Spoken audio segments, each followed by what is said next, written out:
Wowed by the Quran series with Halimah Kurghali.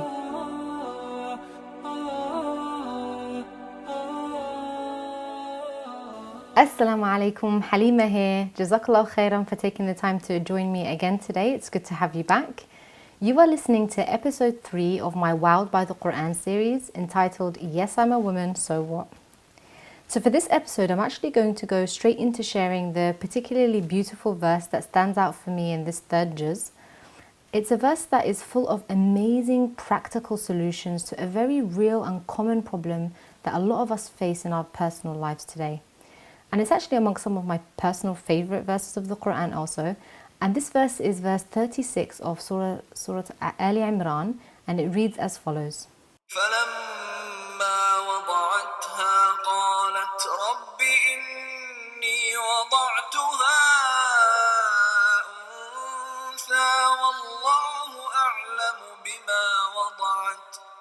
قالت رب إني وضعتها أنثى والله أعلم بما وضعت وليس الذكر كالأنثى وإني سميتها مريم وإني أعيذها بك وذريتها من الشيطان الرجيم. But when she delivered her, she said, My Lord, I have delivered a female. And Allah was most knowing of what she delivered, and the male is not like the female. And I have named her Mary, and I seek refuge for her in you, and for her descendants from Satan, the expelled from the mercy of Allah. So the topic we're going to discuss today in relation to this verse is the subject of gender equality, which surprisingly is still a very common struggle and problem faced by a lot of Muslim women even in this day and age, subhanAllah. But before we delve into the topic, let me give you a little bit of background information as with regards to this verse. So this verse speaks of an incident relating to the birth of Maryam alayhi salam, the mother of Jesus, peace be upon him. So when Mary's mother, the wife of Imran, Hannah, became pregnant with Maryam, we're told in the Quran that she made a very noble intention, and that was to dedicate her child to the service of Allah subhanahu wa ta'ala, to serve in the masjid, in the sacred house of Jerusalem, and that Allah subhanahu wa ta'ala, He accepted this beautiful intention from her. Now, when she actually delivered this child, however, she was shocked to find that she had actually given birth to a female, as she had expected a male child. And this expectation is reflected in her initial intention to actually offer her unborn child to the service of the masjid, because traditionally this was a role only taken by males. So when she had given birth, you see that she expresses her shock to Allah subhanahu wa ta'ala by announcing to Him that she had in fact been, delivered a female. And Allah subhanahu wa ta'ala, in His perfect and infinite knowledge, relates to us that all the while He knew very well the gender of the child, for of course nothing happens but by His will, and He Himself had specifically selected this gender of the child to be female. Now, the specific verse recited to you carries a very special reminder, one which unfortunately most people have come to misinterpret because of a poor translation of the Arabic language or a lack of understanding. And that's the part where it says in some translations, the female is not like the male. But the meaning, the more correct translation and understanding of this verse is in fact that no male child that Hannah might have hoped for could have ever been like this female. Let me repeat that to you. No male child that she could have hoped for could have ever been like this female. So what is related to us here is not a statement subordinating the position of women, as some might wrongly misinterpret, but Allah subhanahu wa ta'ala actually telling us that this special female could not be compared with any male that her mother might have expected or hoped for even, subhanAllah. And such was her special status. And if we look into hadith, we find that we're told that Maryam alayhi salam was actually the greatest and most righteous of all women to be created from this world. And such is her status that she's actually been dedicated a whole chapter of the Quran by her name. And we can see the significant role, subhanAllah, that she was ordained to have by Allah subhanahu wa ta'ala. If we look in this day and age, at the role that she plays across 3 different nations, including the Muslims, Christians and Jews. Now, if we reflect on this particular verse, we can see how it carries some really beautiful lessons for us. First and foremost, the fact that Allah subhanahu wa ta'ala tells us that this woman is incomparable with any man that her mother might have hoped for, teaches us that men and women are not to be compared. And that's because quite simply we're different. So Islam's view on gender, in my opinion, subhanAllah, is one of the most simplest and most beautiful, to be frank. And that is that as beings, men and women, we're equal in the eyes of Allah subhanahu wa ta'ala. So men and women, we participate in the same modes of worship, we both have rights, we both abide by the same law, we both enter the same paradise or hellfire. And the only thing that differentiates any human being, whether that's between male and female or the same gender, in the eyes of Allah subhanahu wa ta'ala is their piety, is their taqwa, their belief. So the question of equality is never really an issue in Islam, and the Quran on multiple occasions it clarifies this for us. But the reality that we must realize, however, is that we're indisputably different. So whether that's biologically speaking, emotionally, physically, etc., but this has never been an issue, it's never been a weakness in Islam because we actually complement one another. We complement and not compete, and so we're never to be compared. Let me repeat that again. We complement and not compete, and so we're never to be compared. Now, some people may ask, how is it that we can be equal but not identical? Well, it's really simple.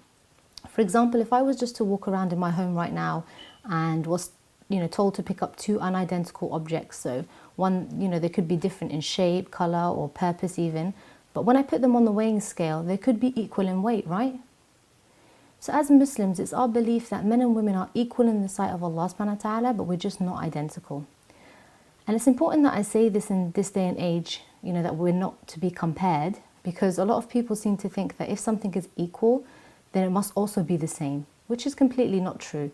And it's actually this belief from my observations that causes a lot of problem in our society today. And it's actually rather ironic because it's as if some people in these matters, they rant and rave about some instances and they turn a blind eye to others. So we all know that physically speaking, men and women are different, for example, right? And it's for that reason that we have our own separate Olympic Games. But I don't see anyone complaining about that. In fact, they actually celebrate both individually, don't they? We both have separate bathrooms, male and females. People don't complain about that. And let's just say, for example, la samahallah, that you were told that you had two equally life-threatening conditions that needed two immediate surgeries, one on your heart and one on your stomach, for example. And you were then presented with two separate surgeons who had their own different educational backgrounds, interests, skills and experience. Would you be comparing these two different types of doctors? No, because both are paramount to your well-being. It's when we begin to compare that we start to compete. So men try to prove they can do everything women can, women try to prove they can do everything men can. And in this pointless feud, we lose respect and need for one another and appreciation of how we can beautifully complement one another. So I find it beautiful that Allah subhanahu wa ta'ala in this verse, He demonstrates for us how both sexes, how both genders, men and women, are not to be compared. Now, the second wonderful observation comes from the fact that Maryam's mother wanted her child to be of service to the masjid. And although traditionally this was only a role taken by men, Allah subhanahu wa ta'ala chose her to bear a daughter who was still accepted for this role. Now this teaches us that in Islam, a woman's gender in and of itself does not inhibit or limit her potential, her role or achievement, but often it's tradition and culture that might create some restriction, whether that's through social expectations, pressures, etc. And Allah knows it's important to make this distinction, as tradition, custom and culture are often mainly man-made, as opposed to being divine and part of religion. And as Muslims, we know that religion takes precedence over everything else. But the sad reality is, however, that unfortunately in a lot of instances, people often practice cultural traditions more closely than religious ones. And if we were to look into the righteous women in our great Islamic history, we see the likes of Fatima as-Samarqandiyya, for example, one of my personal favorites, who was a scholar, a public lecturer and an advisor to the king. We find Zumar al-Jawli, who along with Balqis and Asiya were great Muslim queens. We find Khadija, the wife of the Prophet ﷺ, who was a successful and wealthy businesswoman. And that's just touching the surface. There is in our rich Islamic history great believing women who served in so many various different fields and professions, and they did so amazingly.